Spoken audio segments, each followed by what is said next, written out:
If you're a theme park enthusiast, we've got one of the most interesting videos you're likely to hear for a long, long time. Folks, we're here to tell you that Americans are willing to travel a long, long ways to find the vision that Walt, once upon a time, laid out. No, it is not to be found in Walt Disney World, apparently. No, it is not to be found in even Disneyland, where he built his first theme park. But rather, we're here to tell you Americans searching for Disney are headed for Japan.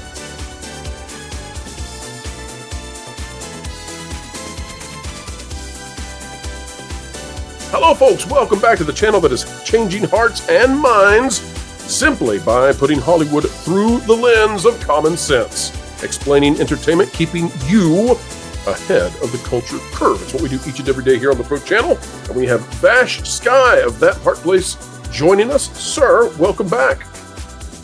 Thank you so much for having me back. Talking about Tokyo, talking about Japan, I think it's very, very interesting, Pro, so I feel honored to be part of this conversation. Well, this is the craziest thing ever, is that Disney has let down their fans so badly at this point that Americans are now going to Tokyo to find the best Disney theme park, because Disney so happens not to run said theme park that's located in Japan. It's called Tokyo Disneyland. Yet another company, the Oriental Land Company, runs the parks, owns the parks. They just license the Disney stuff. Well, take a look at this, Vash. This is an article out of NBC News. International Disney parks target U.S. customers with American influencers and bloggers. Now, why in the world would the OLC, now it says Disney is doing this. I don't think that's actually accurate. I think it's the Oriental Land Company. Why would they be targeting Americans? Well, let's read. This is by Kat Tinbarge, and it says, Disney World has become a repeat vacation spot and second home for a group of adults who love Disney.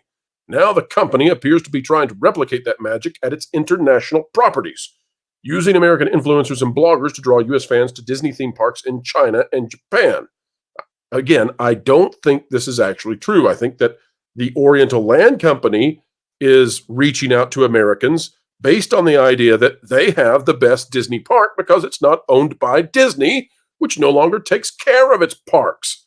The professional content creators are some of Disney's most valuable fans. Why, thank you. We appreciate that, NBC. We're waiting on our invite. Making a living by sharing travel tips, updates, and slices of life in the parks with their large online followings. On June 6th, Tokyo Disney Resort will open a massive expansion that includes new lands and attractions modeled after its hit films Frozen, Tangled, and the animated classic Peter Pan. For a media preview event in May, the resort invited several high-profile U.S.-based Disney content creators. Again, folks, Disney doesn't operate the park. The article seems to be a bit confused on that, although perhaps we just don't understand something in the nuance here. But it seems to me that Oriental Land Company invited American influencers. In 2023, some of the same creators were invited to media previews for the Frozen and Zootopia attractions in Shanghai and Hong Kong. That, by the way, would have either been done by Disney or the, I can't think of the exact name. Is it Shenzhen Group? Is that who owns Shanghai? I believe so, yes. So the group that owns the Chinese parks, that's a little bit different. Japan, that's a company that owns the parks and licenses with Disney. In China, Disney has a minority stake, but American companies are not allowed to own majority stakes in any Chinese real estate or anything like that. Vash, right. Here's my question to you. So Americans are apparently going to Japan now to find the Disney that they remember. And we've talked often on here about how the Japanese Disney parks are so superior that it's just ridiculous. They recapture what Walt was wishing to do. Our parks here domestically don't do that anymore. They just flat out don't. You can go to Japan and enjoy Splash Mountain, and it's the best version of Splash Mountain that ever was built. So, Vash, walk us through, if I'm an American and I'm disappointed with the Disney parks, what can I expect by going to a not Disney park that's still licensing Disney stuff, i.e. Tokyo Disneyland? What is better about it that would cause me to fly all the way out there to Japan? Almost everything about your experience, bro, just to put it lightly. You still get a Splash Mountain over there in Tokyo, for example, right? You still have the Disney difference maintained that was so lovingly passed down from Disney employees and Disney management to by the Japanese back in the 1970s, 1980s. You still get that. You still retain that. Whereas, the American parks or the domestic parks for us have been, they've been led astray there by some questionable management decisions. The Oriental Land Company has really stayed true to that Disney difference in quality and Disney difference in cleanliness and so forth. I mean, you can eat off the ground over there in Tokyo Disney Sea. I wouldn't recommend it, but you could. You have things that haven't been impacted by the kind of censorship that we've seen in the American parks. For example, their Pirates of the Caribbean has been unaffected by some of these changes that have enraptured the Walt Disney Company for the last, I would say, 20 years, right? And by the way, Vash, that's because at the domestic Disney parks, they have to alter these things at the behest of the Story Matters group, which is this DEI, ESG, ultra woke group of folks finding flaws in everything they possibly can. Indeed. Over at Tokyo Disney, they don't have that because they're not owned by Disney. And when, often we've heard that when Disney says, hey, you got to fix this, you got to change this to what we've got, the Oriental Land Company that owns the park says, you know what? Actually, no, go pound sand. We're not doing that. Our folks love this. Yeah, and sometimes you get stuff from the Disney parks where you have management attempting to promote a certain IP or a certain franchise, and so you get some questionable quality when it comes to attractions. I would say Journey of Water inspired by Moana might be one of them, right? Whereas Japan, they're like, well, wait a minute, hang on here. We only have so much land. We only have so much to invest per year. If we're going to do something, we're going to do it big. We're going to do it very quality. And so that's been the difference. That's why when people are seeing images of the Fantasy Springs expansion that just opened, people are like, whoa, this is really amazing. And it's like, yeah, because, Oriental Land Company is cutting big checks because they know that the investment's worth it and that their audience expects things to be of a higher caliber, for sure. The Country Bears, for example, right? The Country Bears in Walt Disney World used to have a series of versions or iterations every single year that they would put on, like the Country Bear Vacation Hoedown, the Christmas Special, and so forth. Well, Walt Disney World stopped that, I want to say 20 years ago. Tokyo still does that, and at great expense, too, about $1 million to switch those out. But that's how committed they are to quality and to delivering a great experience that would befit the Walt Disney Company of old, and maybe not necessarily one of today. Vash, it's widely accepted that Disney Sea over at Tokyo Disneyland, that is the greatest theme park on the planet. Most people just say that's flat out. Now, Epic Universe, that may cause us to have to reconsider some things. But then you've got also the actual Disneyland proper at Tokyo Disneyland. And, people love it. People think it's at least in the top 3 parks on the planet. And, that's amazing to me is that you have this company, the Oriental Land Company, that apparently loves Walt more than the Walt Disney Company does today, because they take care of the parks in a way that we haven't seen in decades.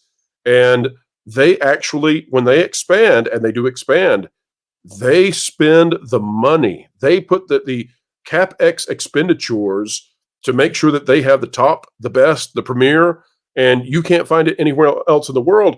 It's amazing to me now that we've come to the place where Americans are saying, you know what? It's worth it to us to go find what Walt had envisioned, and we have to go to Tokyo to do that. I mean, I get it for the sushi, but, Tokyo is not where I would typically think of, Main Street USA, but they've got the best of just about everything. So, Vash, I guess I would ask you, for a typical family who wants the best Disney experience, would you recommend that they go to Tokyo, or would you recommend that they go to Disneyland, or what would be your recommendation? It would really be what you're looking for. So if you're in kind of the Southern California area, I have no problem recommending people to Disneyland for sure. But if you're, maybe looking for a, all once in a lifetime vacation, I think I would tend to try to kind of convince people to say, hey, look, maybe you should look at Tokyo. It's interesting because there was a report out not too long ago talking about how a visit to Tokyo Disneyland might be cheaper than a visit to Walt Disney World overall. And when you look at the quality, I mean, look, the definition of this, to really get at the crux of this, is the opening of Tokyo Disney Sea back in 2001. That was opened the same year that Disney California Adventure Park opened, I believe in February of 2001. That was a major embarrassment for the company.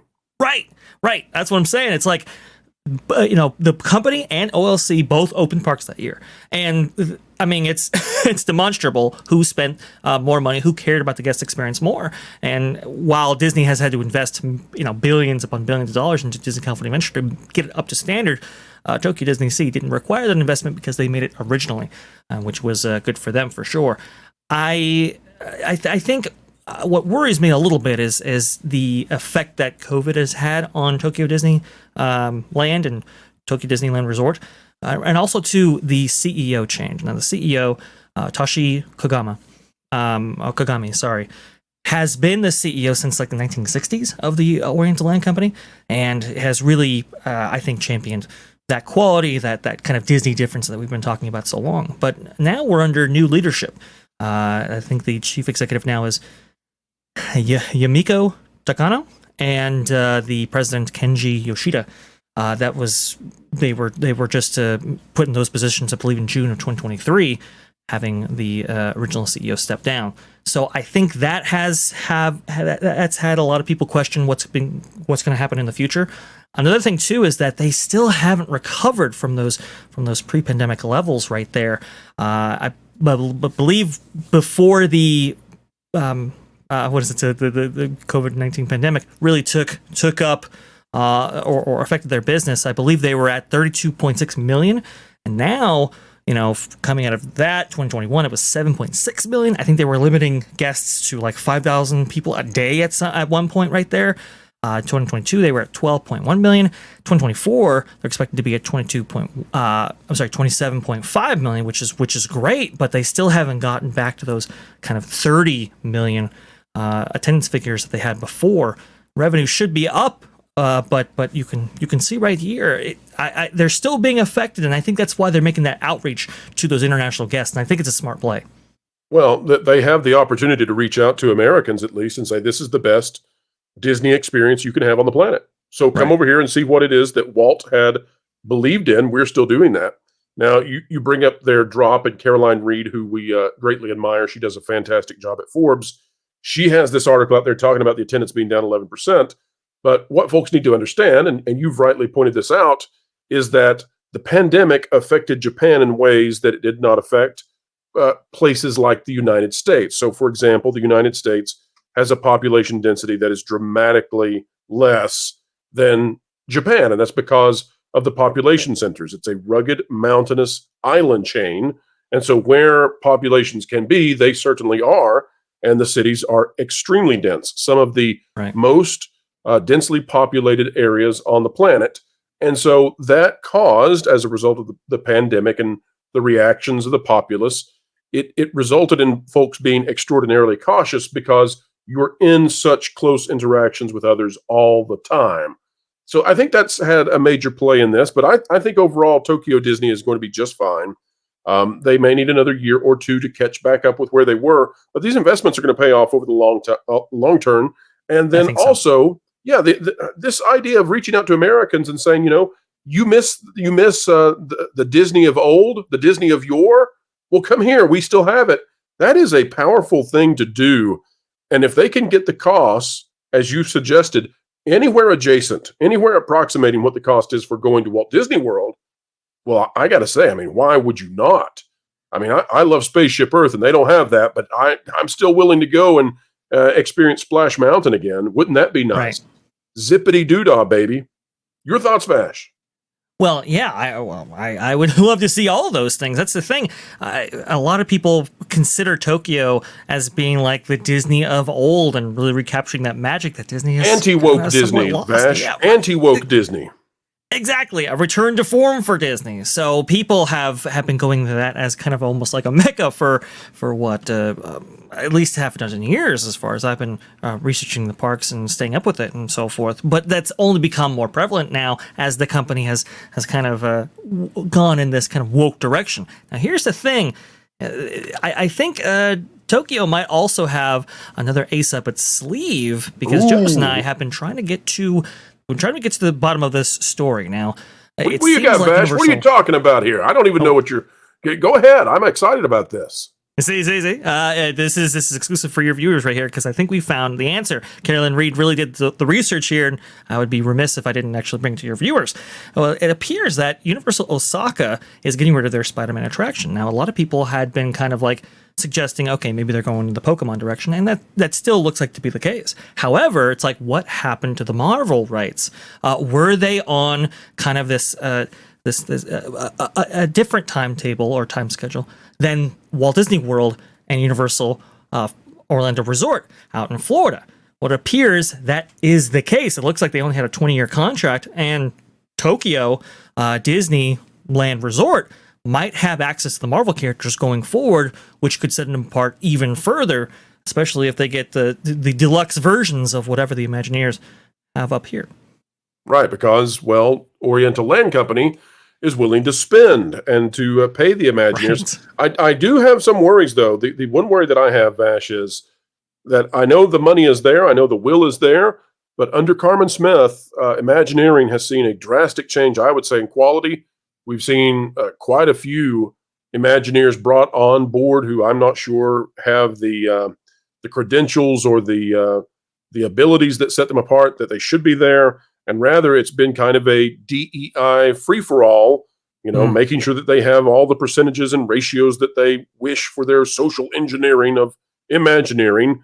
And we've seen a real diminishment in quality of attractions, of expansions. I mean, think about Epcot. Epcot, the stuff that they've built, they took years and years. It was a giant construction zone. Right. Half the stuff doesn't work. The lights don't work. The little lights aren't twinkling, Clark.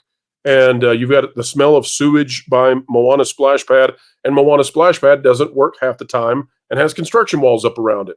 So I'm worried that Tokyo in the future is going to be, wanting to make these orders from Disney, and they're going to be looking and saying, actually, can we use someone else? Because you guys don't know how to do it anymore. What do you think, Vash?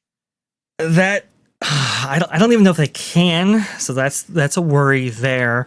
But I think, look, it is worrisome that might definitely be the case going forward. I think the corrective force, though, I think the one silver lining in all this is that Tokyo, the Oriental Land Company executives tend to be very demanding on what gets built in their parks. They tend to be very difficult to persuade, and WDI is always trying to persuade them on all kinds of stuff. And it's because of that rigor. It's because of that demand for excellence that Oriental Land Company executives have. I think that will keep them from succumbing to the less than some of the lackluster additions that WDI has planned for the parks. What a thing it's going to be. What a thing it's going to be one day if OLC is saying to Disney, hey, before you work on this project for us, we need you to hire those Super Nintendo World folks, bring them into your company for like a 6-month contract, because they're the ones who are going to build our stuff, not your people, not your people. Maybe. Look, Pro, you saw the same documents that I did, okay, in terms of Walt Disney World's future, let's say, right? Does any of that look as appetizing, let's say, as Fantasy Springs that just opened? That would be a no. That would be a hard no. If you want to find the kind of fun that Fantasy Springs is bringing, well, you can find it in Orlando. It's opening next year. It's called Epic Universe, folks. But Vash, it's an interesting thing to watch that now Japan is reaching out and saying, hey, Americans, we've got your Disney. We found it. It's over here. And folks may be interested in going over there. Might be time for a trip, Vash. Maybe we'll have to go and grab some sushi while we are there. Well, folks, one thing we could use you for, beyond being the gigawatts that drive all of this, we sort of owe everything to you. But one other thing, if we could be so prude as to ask, could you smash that like button, please? Share, subscribe, click it, stick it to the algorithms, it's the notification bell, and drop a comment right on down below. A mind is a terrible thing to waste, so waste not yours. Become a part of the community dialogue. Folks, we are nearing in on 70,000 subscribers, and we say a huge thank you for each and every one of you. If you'd like more of Vash Sky and his expert analysis, check him out over on That Park Place, the YouTube channel, as well as at That Pod Place. That Pod Place, we call it That Park Place Podcast Online, T3PO for fun, but you can find Vash over there as well. Folks, it is time to say adieu to you, but don't worry, don't fret, not yet, for more content is coming 3 times daily. Wherever you are and whatever you're doing, keep learning, keep growing, and keep having fun. Konnichiwa. Clickbait. Fraud. Drama queen. Ugh. I wish there was a channel that was 5 to 6 minute news reads without the drama, frauds, and clickbait that could accurately let me know the current news, providing my crucial context utilizing all the different That Park Place contributors and creators. Well, stupid. There is. It's the That Park Place YouTube channel, which will be going live real soon, so make sure you're subscribed so you can really stick it to the algorithms. You're joking. Nope.